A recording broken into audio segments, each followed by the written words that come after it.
रोजगार मेला का ये क्रम जो आपकी प्रेरणा और आपकी कल्पना से प्रारंभ किया गया था, उसका एक और अंक लेकर के हम आज आपके सामने उपस्थित हैं। आपने अपने बहुमूल्य समय में से कुछ क्षण निकालकर हमारी हौसला अफजाई की, आपका बहुत बहुत आभार। प्रधानमंत्री जी, आज एक बार फिर आपके द्वारा बटन दबाते ही 1 लाख से अधिक नियुक्ति पत्र जारी कर दिए जाएंगे, जिनको प्राप्त करने वाले देश के भिन्न भिन्न राज्यों एवं केंद्र शासित प्रदेशों में फैले हुए हैं। और यद्यपि ये नियुक्तियां सरकारी विभागों में भिन्न भिन्न विभागों में की जा रही हैं, परंतु आज के इस रोजगार मेला की विशेषता ये भी है कि भारी संख्या में लगभग 10,000 नियुक्तियां अनुसूचित जनजाति के बच्चों के लिए आपके द्वारा स्थापित किए गए एकलव्य स्कूलों में अध्यापकों को लेकर के हैं, और ये इस सरकार की प्राथमिकता भी है। नियुक्ति पत्र के साथ साथ प्रत्येक उम्मीदवार को मिशन कर्मयोगी प्रारंभ की सुविधा भी उपलब्ध करवा दी जाएगी, ताकि वो अपने नए दायित्व को ग्रहण करने से पहले अपने आप को उसके लिए शिक्षित प्रशिक्षित कर सके। और सुखद संयोग ये कि नव निर्माणित होने वाले कर्मयोगी भवन की शिलान्यास भी इसी कार्यक्रम में आपके द्वारा होने वाला है। प्रधानमंत्री जी, आज जबकि आपके नेतृत्व में एनडीए सरकार के 10 साल मुकम्मल होने जा रहे हैं, तो प्रमाणित तौर पर आंकड़े ये दर्शा रहे हैं कि यूपीए के 10 साल के कार्यकाल की तुलना में आपके कार्यकाल में 10 साल से भी कम समय में सरकारी पदों पर नियुक्तियां कई गुना अधिक हुई। एससी, एसटी और ओबीसी की बैकलॉग वैकेंसी जो कई सालों से खाली पड़ी थी, उनकी पूर्ति भी कई गुना अधिक हुई, और बरसों से रुकी हुई प्रमोशंस की भी स्ट्रीमलाइनिंग की गई। भारत सरकार में 3 प्रमुख रिक्रूटमेंट एजेंसीज हैं। यदि बात करें स्टाफ सिलेक्शन कमीशन की, तो यूपीए के 10 साल के कार्यकाल में 2,56,405 नियुक्तियां हुई, जबकि आपके नेतृत्व में 10 साल से भी कम अरसा में दुगने से भी अधिक 5,11,775। यदि बात करें रेलवे रिक्रूटमेंट बोर्ड की, तो यूपीए के कार्यकाल में 4,11,624 नियुक्तियां की गई, जबकि आपकी सरकार के द्वारा 4,92,605।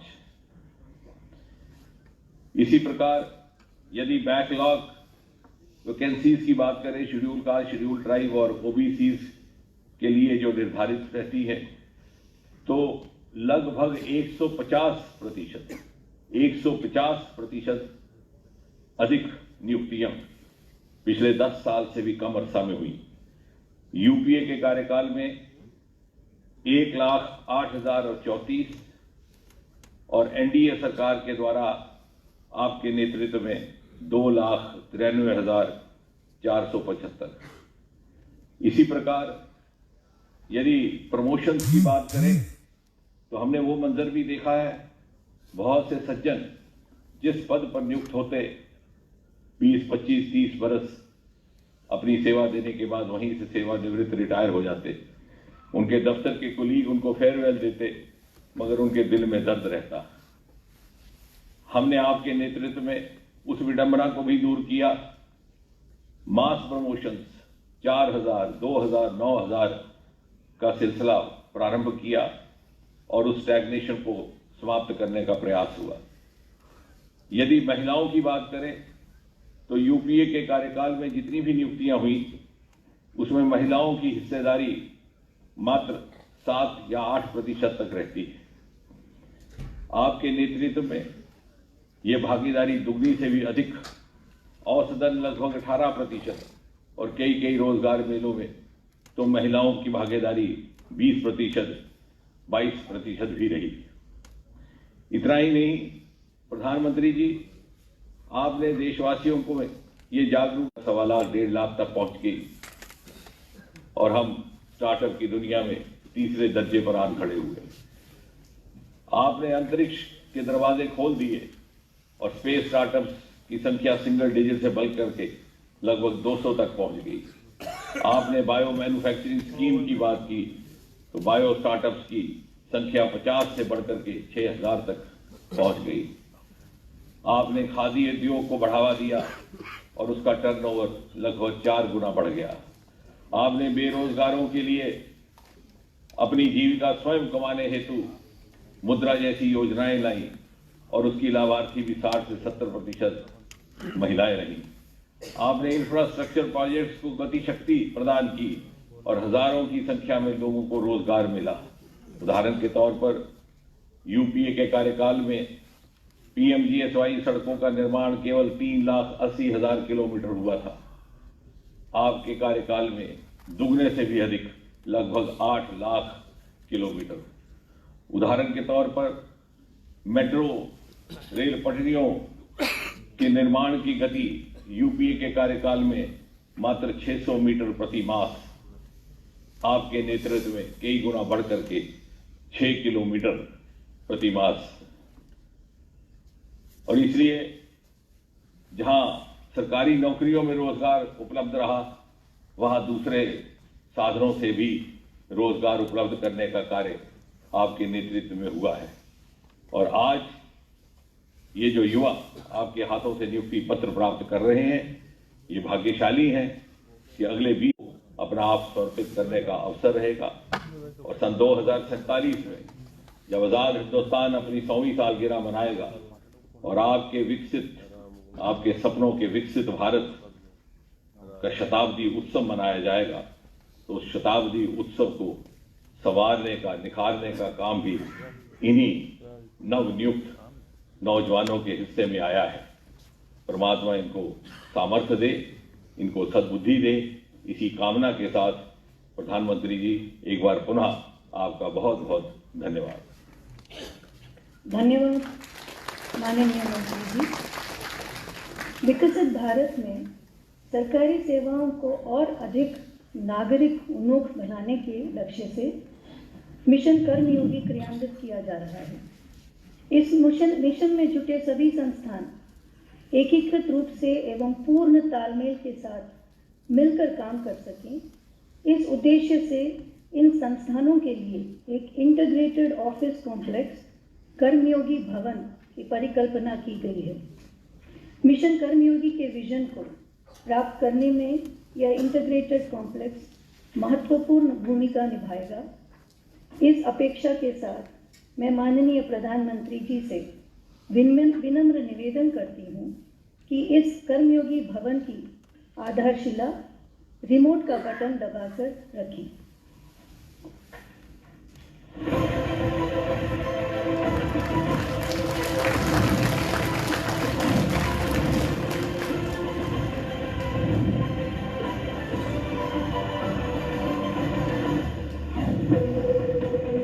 हमारे यशस्वी प्रधानमंत्री नरेंद्र मोदी के दूरदर्शी नेतृत्व में भारत निरंतर विकास के नए कीर्तिमान स्थापित कर रहा है। विकसित भारत की इस यात्रा में जनसेवा सुशासन पर विशेष बल दिया गया है। नागरिक आकांक्षाओं की पूर्ति में प्रशासन की भूमिका को देखते हुए प्रधानमंत्री श्री नरेंद्र मोदी के विजन के अनुसार सिविल सर्वेंट्स की क्षमता विकास के लिए मिशन कर्मयोगी की स्थापना की गई।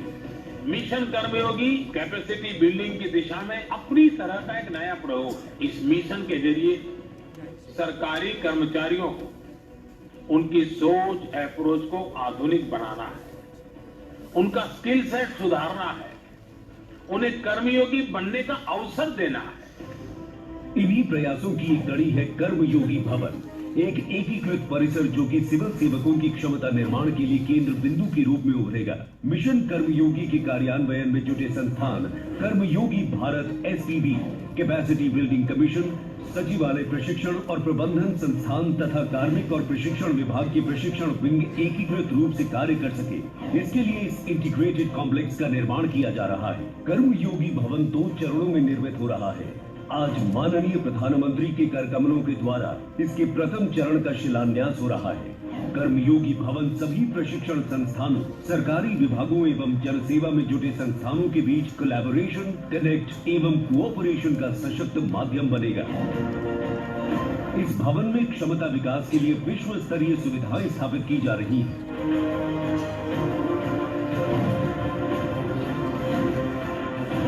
ये कर्मयोगी भवन वास्तव में माननीय प्रधानमंत्री के रीथिंक, रीइमेजिन एंड रिफॉर्म दृष्टिकोण की अभिव्यक्ति है, जो विकसित भारत के लक्ष्य को पूरा करने में एक निर्णायक भूमिका निभाएगा।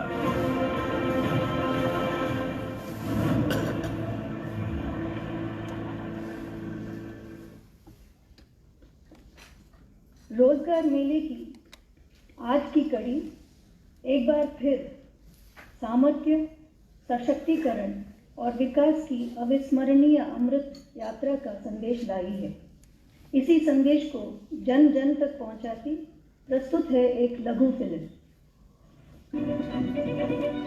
विगत 10 वर्षों में देश के हर क्षेत्र में हुए विकास की गति से हर देशवासी गौरवान्वित है। देश के इस विकास में हमारी युवा शक्ति का अतुलनीय योगदान रहा है। आकांक्षा, ऊर्जा और उत्साह से लबालब युवा शक्ति के सपनों को पंख देने के लिए मोदी जी के नेतृत्व में पिछले 10 सालों में लगातार नए अवसर और नई संभावनाएं सृजित की गई हैं। रोजगार के नए अवसर पैदा हो रहे हैं। नए युवा उद्यमी भी रोजगार मांगने के बदले रोजगार देने वाले बन गए हैं। इसी सिलसिले की अगली कड़ी है रोजगार मेला।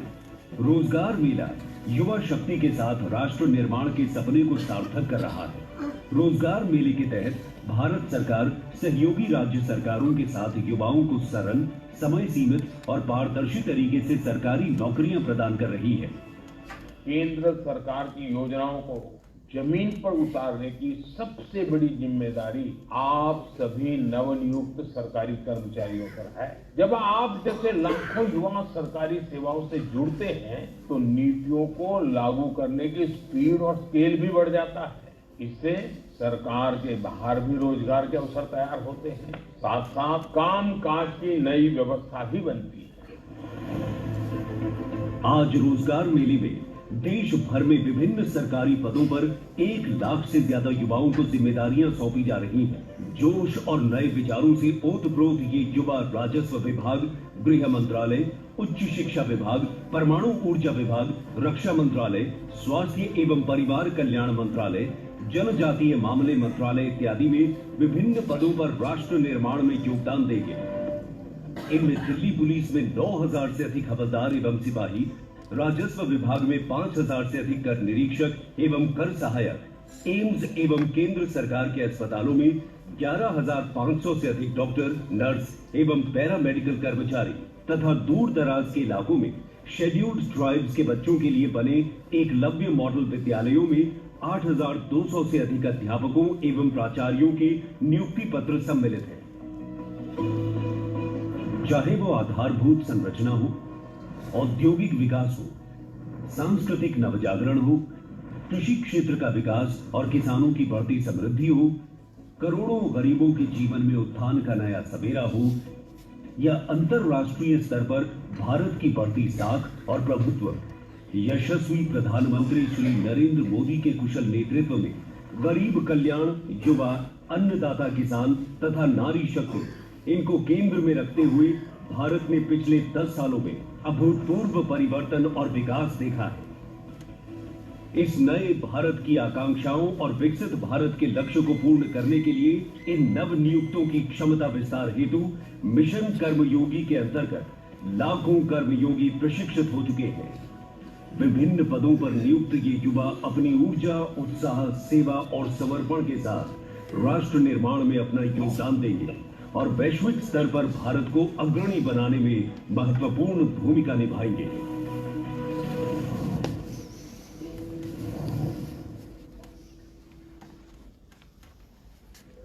अब मैं माननीय प्रधानमंत्री जी से अनुरोध करती हूँ, 1 लाख से अधिक युवाओं को नियुक्ति पत्रों के वितरण के महाअभियान का शुभारंभ रिमोट का बटन दबाकर करें।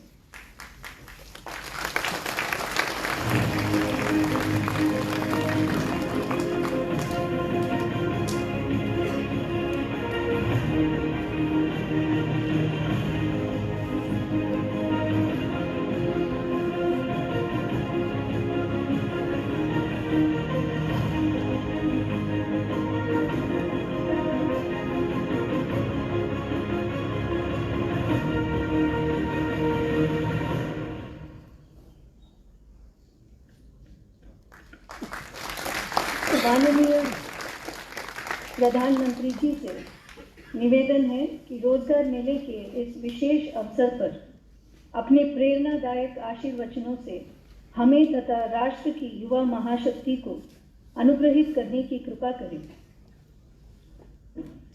मेरे प्यारे युवा साथियों, आज 1 लाख से ज्यादा युवाओं को सरकार में नौकरी के लिए नियुक्ति पत्र दिए गए हैं। आपने कड़ी मेहनत से अपनी ये सफलता हासिल की है। मैं आप सभी को और आपके परिवार को बहुत बहुत बधाई देता हूं।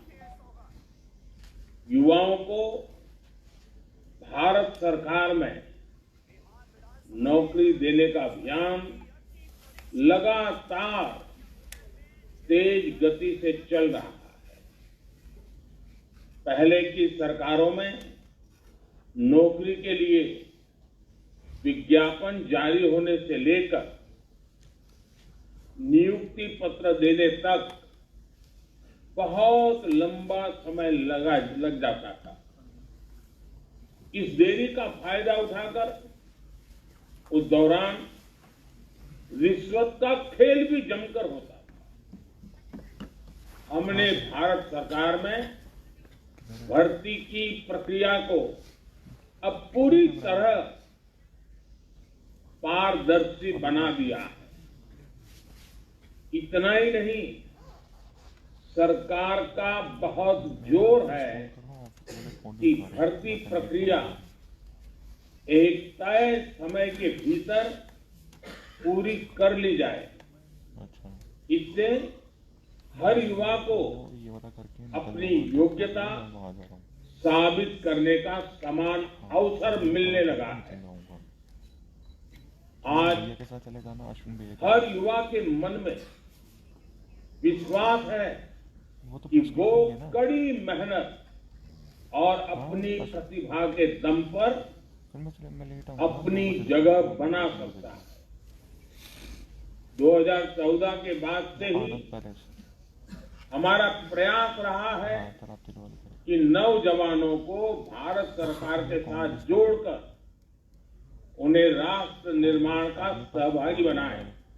अपना किसानों को लेकर करेंगे। पहले की सरकार ने अपने 10 साल में जितनी सरकारी नौकरियां दी थी उससे लगभग 1.5 गुना ज्यादा सरकारी नौकरी भाजपा की सरकार ने अपने 10 साल में दी है। मुझे बता देना। आज दिल्ली में हाँ, मैं एक इंटीग्रेटेड ट्रेनिंग कॉम्प्लेक्स का भी शिलान्यास हुआ है। मुझे विश्वास है कि नए ट्रेनिंग कॉम्प्लेक्स से कैपेसिटी बिल्डिंग की हमारी पहल को और मजबूती मिलेगी। साथियों, आज सरकार के प्रयासों से देश में युवाओं के लिए नए नए सेक्टर खुल रहे हैं। इन सेक्टर्स में जो नए अभियान सरकार ने शुरू किए हैं उसकी वजह से रोजगार, स्वरोजगार ऐसे अनेक नए मौके बन रहे हैं। आपने देखा है कि इस बजट में 1 करोड़ परिवारों के लिए रूफटॉप सोलर पावर स्कीम की घोषणा की गई। अब छत पर सोलर पैनल लगाने वालों को डबल फायदा होगा। उनका बिजली बिल 0 होगा और जो अतिरिक्त बिजली वो पैदा करेंगे उससे आय भी होगी। रूफटॉप सोलर की इतनी बड़ी योजना से देश में रोजगार के भी लाखों नए अवसर बनेंगे। कोई सोलर पैनल का काम करेगा, कोई बैटरी से जुड़े बिजनेस में आएगा, कोई वायरिंग का काम संभालेगा। ये एक योजना अनेकों स्तर पर रोजगार के मौके बनाएगी। मेरे युवा साथियों, आज भारत दुनिया का तीसरा सबसे बड़ा स्टार्टअप इकोसिस्टम है। देश में स्टार्टअप की संख्या अब 1.25 लाख के आसपास पहुंच रही है। मुझे ये देखकर बहुत खुशी है कि इनमें बड़ी संख्या में स्टार्टअप छोटे छोटे टियर 2, टियर 3 ऐसे शहरों में हो रहे जो जिला केंद्र भी नहीं है। इन स्टार्टअप में युवाओं के लिए लाखों रोजगार बन रहे हैं। इस बार के बजट में स्टार्टअप को मिलने वाली टैक्स छूट को आगे बढ़ाने का भी ऐलान किया गया है। इसका बड़ा लाभ हमारे युवाओं को मिलेगा। बजट में रिसर्च और इनोवेशन पर 1 लाख करोड़ रुपए का नया फंड बनाने की घोषणा की गई है। साथियों, आज इस रोजगार मेले के द्वारा भारतीय रेलवे में भी नियुक्तियां हो रही है। जब भी कहीं लोगों को परिवार के साथ लंबी यात्रा पर जाना होता है तो भारतीय रेल आज भी सामान्य परिवार की पहली पसंद होती है। भारतीय रेलवे आज एक बहुत बड़े ट्रांसफॉर्मेशन के दौर से गुजर रही है। इस दशक के अंत तक भारतीय रेलवे का पूरी तरह कायाकल्प होने जा रहा है।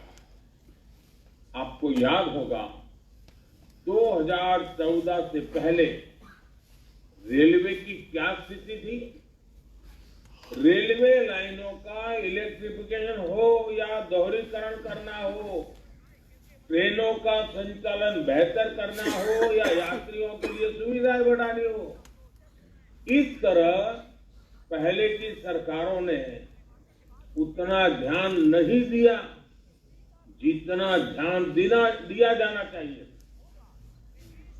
पहले की सरकारें सामान्य भारतीय की परेशानियों के प्रति उपेक्षा का भाव लिए रहे। 2014 के बाद हमने ट्रेन यात्रा के पूरे अनुभव को नया करने का अभियान शुरू किया। हमने रेलवे के मॉडर्नाइजेशन और अपग्रेडेशन फोकस किया। इस बार आपने बजट में भी देखा होगा, सरकार ने ऐलान किया है कि वंदे भारत एक्सप्रेस जैसी 40,000 आधुनिक बोगियां तैयार कर उन्हें सामान्य ट्रेनों में जोड़ा जाएगा। इससे सामान्य यात्रियों का सफर और सुविधाजनक हो जाएगा। साथियों, देश में जब कनेक्टिविटी का विस्तार होता है तो उसका प्रभाव एक साथ कई चीजों पर पड़ता है। कनेक्टिविटी बेहतर होने से नए बाजार बनने लगते हैं, पर्यटन स्थलों का विकास होता है। कनेक्टिविटी बेहतर होने से नए बिजनेस तैयार होते हैं और इससे रोजगार के लाखों अवसर बनते हैं। यानी कनेक्टिविटी अच्छी होने का सीधा प्रभाव देश के विकास पर पड़ता है। विकास की गति तेज करने के लिए इंफ्रास्ट्रक्चर में निवेश बढ़ाया जा रहा है। इस बार के बजट में इंफ्रास्ट्रक्चर के लिए 11 लाख करोड़ रुपए का निवेश का लक्ष्य रखा गया है। इंफ्रास्ट्रक्चर पर इतने बड़े खर्च से रोड, रेल, हवाई अड्डे, मेट्रो, बिजली जैसे हर प्रोजेक्ट में तेजी आएगी। इससे रोजगार के नए अवसर भी बनेंगे। साथियों, आज जिन युवाओं को नियुक्त पत्र मिला है उसमें काफी संख्या पैरा मिलिट्री फोर्स का हिस्सा बनने जा रही है। युवाओं की भी ये अपने आप में बहुत बड़ी आकांक्षा पूरी हो रही है। पिछले कुछ वर्षों में पैरामिलिट्री फोर्स में भर्ती प्रक्रिया को रिफॉर्म किया गया है। इस साल जनवरी से हिंदी और अंग्रेजी के अलावा 13 भाषाओं में लिखित परीक्षा लेने का फैसला लागू हो चुका है। इससे लाखों प्रतिभागियों को अपनी योग्यता साबित करने का समान अवसर मिला है। बॉर्डर पर स्थित जिलों और उग्रवाद प्रभावित जिले का कोटा भी बढ़ाया गया है। साथियों, विकसित भारत की यात्रा में हर सरकारी कर्मचारी का बहुत बड़ा योगदान होगा। आज जो 1 लाख से ज्यादा कर्मचारी हमारे साथ जुड़ रहे हैं, वो इस यात्रा को नई ऊर्जा और गति देंगे। आप चाहे जिस विभाग में रहे, ये याद रखें कि आपका हर दिन राष्ट्र निर्माण के लिए समर्पित हो। आप सभी सरकारी कर्मचारियों की कैपेसिटी बिल्डिंग के लिए भारत सरकार ने कर्मयोगी भारत पोर्टल भी लॉन्च किया है। इस पोर्टल पर विभिन्न विषयों से जुड़े 800 से ज्यादा कोर्स उपलब्ध है। अब तक इस पोर्टल से 30 लाख से ज्यादा यूजर्स जुड़ चुके हैं। आप सब भी इस पोर्टल का पूरा फायदा उठाएं और अपने स्किल्स का विस्तार करें। मैं एक बार फिर आप सभी को नियुक्ति पत्र पाने की, आपके उज्जवल भविष्य की, आप कैरियर के हर पड़ाव में देश को कुछ न कुछ देकर के आगे बढ़े। देश को आगे बढ़ाने में अपना योगदान देकर खुद को आगे बढ़ाएं। मेरी आपको बहुत बहुत शुभकामनाएं हैं। आपके परिवारजनों को भी अनेक अनेक शुभकामनाएं हैं। बहुत बहुत धन्यवाद।